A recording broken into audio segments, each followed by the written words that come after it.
Over to you. Okay. Well, pleased to meet you, everybody. Warm welcome to my session. I hope you had a joyful tea time. Well, I was invited to present the insights that I gained from a knowledge transfer fellowship between the chemistry department here in Cambridge and the company BioVia in 2016 2017. Yeah, my name is Judith Rommel. I did my first degree is in math and biology, and then I did a PhD in quantum chemistry on QMMM simulations with enzymes. And then when I came here, I did more material simulations, quantum tunneling on metals, and then it somehow went into kinetic Monte Carlo modeling. So I've done a lot of different models with MD, but not phase models. Anyway, so my journey, oh, it doesn't work. So my story begins on the balcony in the chemistry department, and I meet someone, and I meet the person because I wanted to set up a company. Because when you're in academia, always the question is, where do you get money? And I got in my own funding already twice. I had a fellowship from the Alexander von Humboldt Foundation in Germany, and then thought, oh wow, I have done these nice codes, and well, there should be something I can do with them. There must be somewhere out there who has a need for them, who would like to use them. And then this person tells me, well, you need to understand the market first. You need to understand who are the customers, who has this need, who would like to pay for what you're doing. And then I thought, okay, well, then give it a go. So my big motivation was to get materials modeling to know them. Then also, that would have been a byproduct, gain industry experience, and see how I can commercialize my software that I've written. And then the next question was, how can I go about this? And then I didn't know. Then somehow the knowledge transfer facilitator of the department told me, well, we have this funding opportunity where you can go for a year into a company and you get paid by the university, or actually by the EPSRC, the British Science Council, and you're still employed by the university, so you're kind of still in the academic environment, and if you don't like it in the industry, you still can come back and say, oh yeah, this is perfect for me, I need to apply. And then 2 years before that, on a conference in London, I had met Victor Mielman, the person that Meg Payne had already mentioned, and I thought, oh, maybe I should contact him again and show him what I'm doing. And back then I thought, well, kinetic Monte Carlo models aren't really out there in industry. Nobody's using them in this kind of particular reaction kinetic network, something with the models that I was using it in my research. And then I thought, oh, probably the reason is because they don't have a proper interface that you can run really cool things on a tablet or on a mobile phone even, because it's probably old-fashioned stuff that looks like you use it on a Windows computer, and maybe that's the reason. So I asked him, and I went there, and I showed him a sketch book of how it could look like when you have a software that does kinetic Monte Carlo on a tablet. And of course, he didn't like it. He was like, oh, we don't need that. That's not actually the problem. The problem is that we have models that feed into this kind of simulation, and this methods or simulation data that is fed in, we don't have the uncertainty band, we don't know what kind of sensitivity they have to the input parameters, because it's a big complex thing. Like when you do the DFT calculation, it depends on what kind of function that you use, what kind of input parameters you use, and the parametric sensitivity of when you have something in a reaction rate, it does make a huge difference from what you predict if you have just a very tiny uncertainty and an error in your predictions. And of course, if you do that, then the network formation, the kinetics is really different in the probabilities that you get. So we can't sell this to our customers because it's not clear what actually they are buying, whether it's robust or not, and we can't tell them with how much likeliness they're going to be building their experiments based on something that is actually true. And I was like, okay, well, and he said, well, but we're interested in this kind of research. If you like to do this, and I said, oh yeah, that's great, because I'm a mathematician and I was trained for like 2.5 years. I specialized on numerical mathematics, where we did a lot of proofs on convergence rates, on infinite elements, and in stochastic algorithms. And I thought, oh yeah, great, I'm back in where I'm really good, because that's also where I wrote my master's thesis. So, and then 1 week before the submission of the proposal, someone told me, oh, from the research strategy office, well, you need to have someone who is a permanent and academic member of staff. And of course, because I had my own grant, I wasn't permanent. And well, you know, the goal of this knowledge transfer fellowship is to strengthen the links between university and the local industry. And of course, that made sense.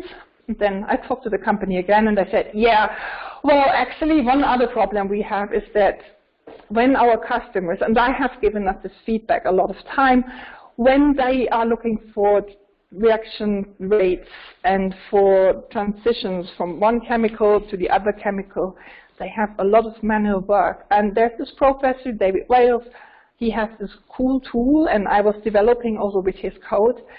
So there was a good link. He said, oh, you know, there is something where we can put something together, because it takes a whole day for them to set something up that we actually did in like 5 or 4 minutes.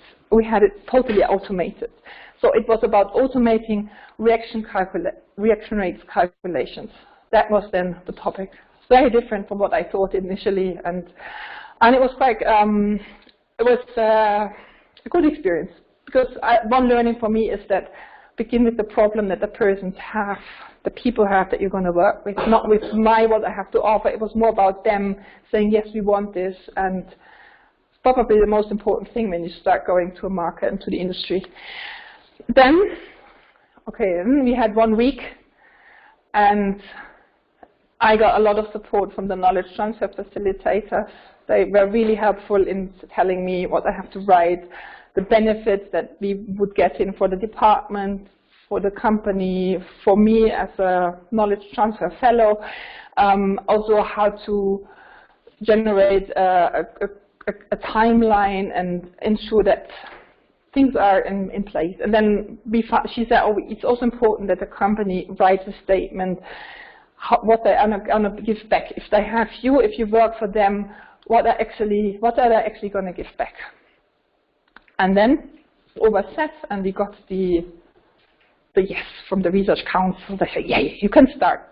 I was 3 months before the plan starts, and I thought, oh, 3 months, plenty of time. I go to my conference, give my talk, and then I start organizing this. Then 2 months before, and I then talk to someone, and they say, oh yeah, we need to have a legal agreement, because you're the first person that is going to be seconded from the university to the company. And I still thought, well, 8 weeks, not an issue. Not at all. I'm going to work it.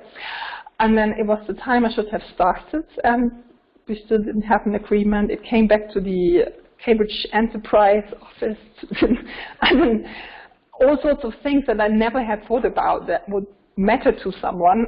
Well, we started 5 months later than planned, and luckily the money was extended by these 5 months, so it's okay. And then the next challenge was that it was good for me because I had a lot of travel money. I got £7,000 for a year to travel to present the thing that came out on the conference from this and from the previous research on conferences. And of course, I made use of this. I got a lot of invitations, and then they were kind of puzzled because, of course, a company has a different process. They have a cycle throughout the year, as does the university, and there were lots of challenges in how to communicate, how I would fit in there, because it was the first time. And one big learning for me is that I should have set expectations and be very clear on when I'm traveling, why I'm traveling, that I'm not present every week for my 50%, but there are some things that I do as an academic that, of course, company people don't. And I don't know. I also, on the other hand, I didn't want to disturb their processes too much, and that they have too much hassles because me, and so well, it worked out. And then, okay, no. Yeah. I think we could be limited here for lots of people connected, and then we have probably only decided.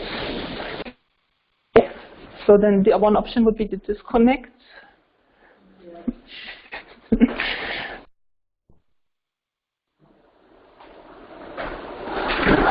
Well, I can tell you at the end it worked out very well because the project was chosen as an example for how something like this can work very well from the Research Strategy Office, and it's now on their website. But then when I was in there in this kind of this cultural whatever, I was like, oh, this is never going to work out. But it worked. But can I do it like this? I just need to click on this. Okay. So the challenge, the biggest challenge that I underestimated was the licensing. The licensing. Because the software that David Wales had was a GPL licensed software, which means no one is permitted to do anything commercial with it. And it's GNU public license, and that means, and then another challenge, that there were a lot of people who had contributed to the software. And the solution to that was that we now are taking out a part of the software, and only the 5 people who contributed to that part is defined. We are still not clear on what actually defines this part of software, but it's that what the customers need. And okay, this is 2 years later, so the 18 months from make are actually, it's short. It's very short. And then, well, the company also told me that they don't like, well, usually they would like to have finished this negotiation before they start implementing it in the interface, because they sometimes don't reach an agreement, and then they spend a lot of money putting it in, and they can't make money out of it because the agreement isn't reached. So, of course, they have an interest that the agreement is reached. The other thing that came out is that we have a consultancy agreement between the chemistry department and the company in place now, and to support them with the constant maintenance and things like that. So definitely a success. We have the link, and it's growing. But yeah, it takes time. So from what I learned, well, it's much better that in terms of licenses, you can have proprietary licenses that permit the right to perform and display software. And there are some academic softwares that use that, but then you can't share in the public space, and other people who are not companies, like other academics, they find it hard to use that because they would need to pay for it. So obviously you want something in the middle, and that can be these kind of licenses where you have the right to sub-license and to copy and modify the software. And I guess now if I would start a software, I would use one of these and make sure I don't have anything of those, like Mike said. I couldn't see the red. What do you want to have? These ones, the primitive ones, Okay. and none of those, Okay. if you want to have it Although in the... one of the ways of doing it, you can always have GPS for Yes. the academic use. Yes, And then you can issue a different license yes, to the commercial company. yes. Actually, that's what we do now. Yeah, Yeah. yeah, You actually use both models, but the different algorithms. yeah. And it can even be different types of software. Then the company, when they license, when they have these kind of codes, then sometimes they also have, you can license the interface to the code. And some companies make money by licensing the interface, but keeping these licenses in the background. I think that would be interesting for Damian. So you license an interface to your GPL code, and your problem is sorted. Yeah, so that's what I just talked about. It's define a subunit of code that is then licensed with a permissive license to the company. The companies license the interface to the copyleft licenses, so the the GPL and the LGPL. The best guarantee to take up in functionality in both commercial and academic settings are these permissive licenses. And Gerhard mentioned before that he and Alex had written a white paper, which is here. And you find a lot of useful information about licensing in that paper. So there's a whole chapter. And if you want to look up what could be a good case for you, I can recommend that. Now, the top 3 learnings from my time there. So number 1, I've already mentioned, start with the problem and not with the solution. So I came there and I said, well, I have a solution for you, but I didn't know anything about whether their market and whether it's actually a problem what I'm solving. Like the usual way I would do it now is I state a problem, I look what the market is like, what are the customers, what kind of pain points do they have. Then I think of possible solutions and I go back and have this feedback loop. And then the last bit would be how can I accessing that? How do I acquire that kind of market? How much cost does it cost? And it's a different way of thinking than the academic problem-oriented, like, oh, there's a code, I design something and I solve an equation. But a lot of time it's not necessary to solve an equation to make a customer happy. It's different. And then also clarify the expectations in the beginning. Something that I thought was clear from the way we wrote our proposal, but then in the actual environment, well, it was good to learn that whether I would be a fit in that environment and whether I'd be happy as a software developer. And then I realized, okay, probably that's not the way forward. I'd be more happy in a different environment. And of course, I'm very thankful for having had this experience. It was a good year.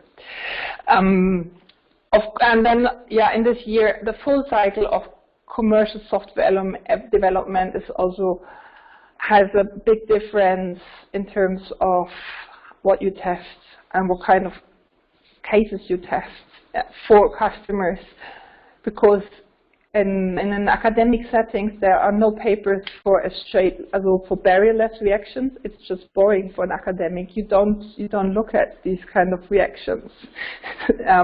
If there is no proper transition state to look at it, people go, why should I look at this? There's nothing to say about. While in an academic setting, you would always find people who just do things and they don't think what they do. So they would put this in.